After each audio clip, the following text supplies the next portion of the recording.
We're here at the Maplewood Mall, an odd setting for an official speech, I know. But we chose this location because it represents the city's resilience, its entrepreneurial spirit, and the central point for a thriving new district that combines retail, entertainment, housing, and healthcare. Online retail has shifted the shopping experience. Brick and mortar locations are feeling the brunt, especially malls. But here, mall management has been creative about responding to these transitions. A few years ago, it started an incubator program for local entrepreneurs. The mall offers flexible leasing options and opportunities for business owners to share storefronts. It helps with store design, social media, and marketing. The mall now features about a dozen local businesses that are thriving under the program. This space is just one piece on the North End revisioning. After a 4-year collaborative planning process that involved community members, business leaders, and development consultants, we're eager 2022 will bring physical improvements to the North End. We've been meeting and working with a group that is acquiring land in the North End for redevelopment. Their initial plan is based on Maplewood's recent rezoning and the city's conceptual design for multifamily housing and repurposing existing retail space. It also includes extending St. John's Boulevard, one of the vision plan's highest priorities. Our proactive visioning on North End redevelopment made this an attractive project for the developer. Our community laid the groundwork and provided investors a predictable path forward. I believe the initial success of this project will encourage further development in the North End and help turn a sea of asphalt into a thriving hub for housing, entertainment, shopping, and wider healthcare access. In the Gladstone corridor, the city's investment in streetscaping, walkability, and the redevelopment of Wakefield Park has made the area attractive for further private sector improvements. At least 3 developers are vying for state aid to build a multi-unit development in the area. In 2022, Metro Transit will begin advanced station development on the Purple Line bus rapid transit. The planned Gladstone station along Frost Avenue provides opportunities to redevelop the Moose Lodge property and other underutilized parcels in the area. Toward the south end of town, Gold Line BRT construction begins this year. The line will better connect Maplewood with Woodbury and downtown St. Paul via stations at the 3M campus and Sunray Shopping Center. A little further south, crews will break ground on a 148-unit apartment complex that will help fill our affordable housing needs. The other significant part of this project is that the developer will remain on as the property manager, helping ensure the building is well maintained into the future. The complex is being built at the old London Lane Fire Station site. The property sale is helping offset the cost of the North Fire Station's reconstruction, another exciting development project.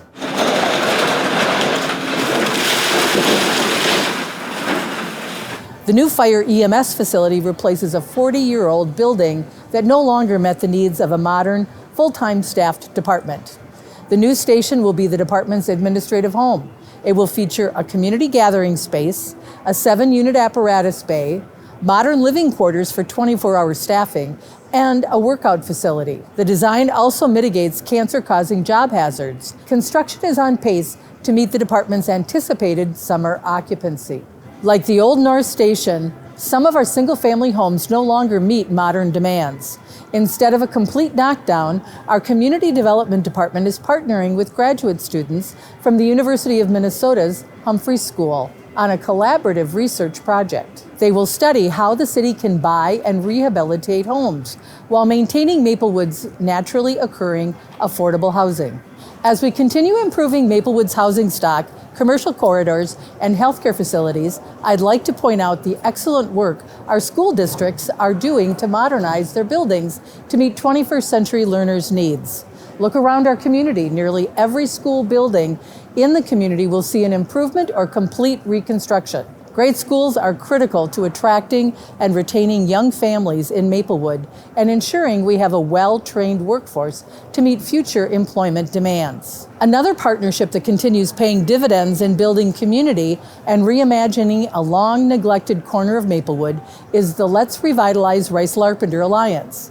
Because of the Alliance's significant work in the corridor, Ramsey County is moving up its Rice Street to County Road B reconstruction project. Planning should begin in 2022. Discussions will continue on the G Line bus rapid transit on Rice Street in 2022 also. This line will better connect parts of Maplewood to downtown St. Paul and points south of the capital city. And I'm eager to participate in one of the many block parties planned for this spring, summer, and fall. They're a great way to meet community members and business owners who live and work in the area.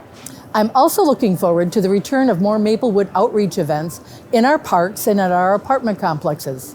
For the past 2 summers, they've been scaled down to accommodate social distancing. We're anticipating more collaboration among public safety, public works, and parks and natural resources at this summer's events. These are awesome opportunities for staff and community members to talk about what's going on in the city, what amenities are valued, and how to best deliver services to a diverse community. Our Parks and Natural Resources Department is emerging from 2 years of transitions, which has positioned it well for the future. Staff is relocated to the Nature Center, allowing the city to open the building during the week. Environmental education programming is returning. Snowshoe rentals and pop-up events are back. We've expanded our partnership with the Maplewood YMCA Community Center to include more recreational programming. And thanks to a new partnership with Rev Sports, we can offer an even wider set of opportunities for children to be active. This summer, Sherwood Park will get a new playground. Goodrich and Harvest Parks will also see improvements. We'll be adding more picnic shelters in our parks. In community survey after community survey, Maplewood's parks, open spaces, and natural resources stewardship consistently receive high marks, and it is critical that we continue investing and maintaining these assets. In the year ahead, we will begin carrying out some of the key tactics in our recently approved Climate Adaptation Plan. It provides tangible actions the city and our partners can take to help us prepare for weather extremes due to climate change. Public Works will break ground on 3 major street construction projects. The McMenemy Street Improvement Project is a full street and curb reconstruction that includes new water mains, storm sewer upgrades, and repairs to the sanitary sewer system. It'll also make the street more pedestrian friendly. Along both Jarvis and Cope, crews will begin rehabilitation projects to repair failing street sections and deteriorating concrete curb and gutter. These projects also include minor upgrades to the storm and sanitary sewer systems and replacement of the cast iron water main in select locations. We'll also bring pedestrian walkways into ADA compliance. These projects demonstrate the city's continued investment in our infrastructure to ensure residents and businesses have access to a well-maintained transportation system and reliable utilities. Development, parks, and well-maintained streets are core functions of local government. And for the most part, our residents give us good marks in these areas. But without a feeling of safety and inclusion, are you really a desirable community? In recent years, our public safety leaders have been intentional about bringing more cohesion and collaboration to police and fire EMS operations. While each maintains its unique role, the departments are partnering more on community outreach and education, mental health services, and training. These efforts have brought an already professional and well-respected department to an even higher level of service delivery. Our community safety and inclusion efforts are among Maplewood's biggest assets. Here are just a few of the many accomplishments and what we're looking forward to in 2022. Since starting 4 years ago, our mental health outreach team has grown from a few officers and community paramedics handling a handful of cases to a full unit that includes 2 embedded Ramsey County social workers, one of which joined the team last December. They now respond to hundreds of calls per year. This is helping connect people in mental health crisis to needed services. The social workers who have access to programming records public safety staff doesn't are better filling gaps in services and cutting down on overlapping responses. On a lighter note, but just as important to creating a welcoming community, are the 2,200 hours of combined community outreach from our police and fire EMS staff. These included an Easter egg hunt, dozens of small gatherings at apartment complexes, a trunk or treat Halloween event that attracted a few hundred children and their families, and the Santa Parade, which included 6 special stops and passed more than 25 apartment complexes and senior living facilities. This is in addition to the more than 165 children and seniors who received holiday gifts through the Public Safety Department's Angel Tree program. Ramping up in 2022 will be a victim services unit that will help survivors of loved ones lost in critical incidents such as suicides, homicides, cardiac arrests, overdoses, and SIDS cases. The officer creating the response unit is using her social work background, which includes training and experience in mental health crisis, critical incident debriefing, and grief counseling. In 2022, the Multicultural Advisory Committee will have more interaction with patrol officers, learning more about their day-to-day operations. They'll also continue to be an asset in advising the Public Safety Department on the strategic plan, hiring, and policymaking. All of these efforts have made Maplewood Police and Fire EMS attractive places to work. Because natural retirements, including that of our former police chief, there have been several hiring opportunities. Unlike some cities that struggle to attract officer applicants, Maplewood generally receives significant interest for open positions. Consistently, recruits tell our hiring panels they want to work for Maplewood because it's a diverse department that prioritizes community policing. It is proactive about solving community problems and is focused on preventing crimes. In the last 4 years, this has helped the police department diversify the ranks, increasing the number of women and officers of color by 125%. When it comes to hiring firefighter paramedics that better reflect the community's demographics, traditional recruitment strategies fall short. The pool of pre-certified firefighters of color and women is low. That's why in 2020, Fire EMS started its cadet program. It provides highly motivated employees who possess tremendous work ethic and attitude that show interest in Fire EMS as a career, a chance to enter the profession. The cadet program supports employees as they learn about the profession and earn necessary certifications and licensure to secure full-time employment. It's helped us build a bench that has led to the successful promotion of 2 full-time firefighters in 2021. We've recently hired 2 additional Fire EMS cadets who bring a diversity of skills and life experience to the city. In both departments, our public safety professionals say they appreciate working in Maplewood because they feel supported by our city council, city manager, and the community. On behalf of the community and our council, I'd like to welcome our new officers and fire cadets and continue to pledge my support for Maplewood Public Safety. While Maplewood has worked to recognize and serve our diverse community members, there's a tremendous amount of work ahead to ensure we're serving everyone to our fullest. Last fall, the city expanded the role of our Maplewood Organization for Racial Equity, known as the MORE Team. We knew we needed to expand employee training on diversity, equity, and inclusion, do a better job recruiting and hiring people from the BIPOC community, and offer services in more languages.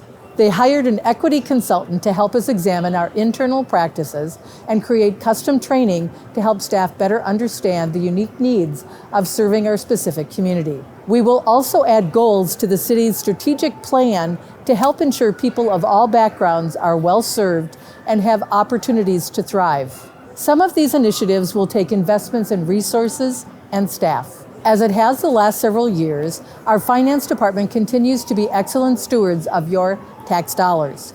They've been creative about financing, tools, programs, and resources that support staff in their jobs to serve the community. They've navigated through 2 years of COVID downturns and unexpected expenses. Maplewood's independent ratings agency, S&P Global, recently said in a report of city's finances that we have very strong fiscal management policies and practices.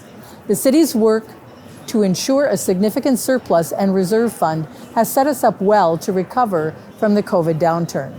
Despite some interruptions, our DMV, passport, and business licensing counters have continued to serve a critical role connecting folks to the documents needed to legally and safely operate under local, state, and federal standards. We've implemented new technology that has reduced wait times and made the process more convenient for customers. There are a lot of reasons to be optimistic, and I'm excited for the year ahead. Yes, we're in another COVID surge, and there may be others ahead. However, we've proven our resilience. Our team has adapted. We've collaborated with public and private sector partners to maintain our high level of service delivery. Our community continues stepping up, and they've also been instrumental in helping those experiencing hardships. Leaning on strengths and partnerships has helped us through tough times and has guided the city to great successes as we anticipate in 2022. While many of these successes were years in the making, they proceeded through the development, design, and implementation stages efficiently. As mayor, I'm proud of that. Our staff tends to vet projects and initiatives well, working out potential pitfalls and stakeholder objections. They present the community, our commissions, and council a solid starting point to move ahead. Of course, we've had vigorous debates, revisions, and further discussions on almost every project. Generally, though, Maplewood doesn't get bogged down by ideological bickering or gamesmanship. What's best for the community guides the process. I believe that's why we've made tremendous progress reshaping and modernizing the city, advancing our parks and open space, and leading the way in public safety. I'm optimistic for 2022. I look forward to expanding our existing partnerships, especially with the school districts, healthcare providers, and development community. I'm eager to forge new relationships as the city looks at how to provide services that will meet future needs. On behalf of our council and leadership team, I'd like to thank our frontline workers who keep the city running smoothly. I'd like to thank our various stakeholders for your input in decision-making, and a big thanks to our community members for your ongoing support and participation in city events.